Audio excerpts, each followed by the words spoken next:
लोकनेते दिबा पाटील यांचं नाव नवी मुंबई आंतरराष्ट्रीय विमानतळाला देण्यात यावे या जनभावनेच्या निर्णायक मागणीसाठी 22 डिसेंबर रोजी खासदार बाळामामा म्हात्रे यांच्या नेतृत्वाखाली भव्य जनआक्रोश दिंडी मोर्चा काढण्यात येणार आहे। या आंदोलनाच्या तयारीचा एक भाग म्हणून दिघा आगासन येथे ग्रामस्थांच्या वतीने विशेष बैठक आयोजित करण्यात आली होती। बैठकीनंतर गावात भव्य रॅली काढून जनजागृती देखील करण्यात आली।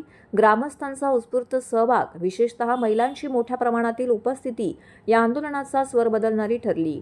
महिलांनी हातात घोषवाक्यांच्या पाट्या घेत सरकारकडे एकच मागणी केली, विमानतळाला आमच्या लोकनेत्यांवर शेतकरी, वंचित आणि संघर्ष करणाऱ्या घटकांचा आवाज उचलला। त्यांचं योगदान अमूल्य असून विमानतळाला त्यांचं नाव देणं ही केवळ मागणी नसून जनतेच्या भावनांचा मान राखण्याची जबाबदारी आहे।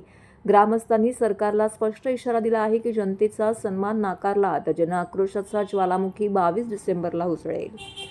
दिवा आगासनवरील सर्व घटकांनी शासनाला विनंती केली आहे की जनभावनेचा आदर करून त्वरित नामांतराचा निर्णय घ्यावा, अन्यथा आणखीन तीव्र आंदोलन करण्यात येईल।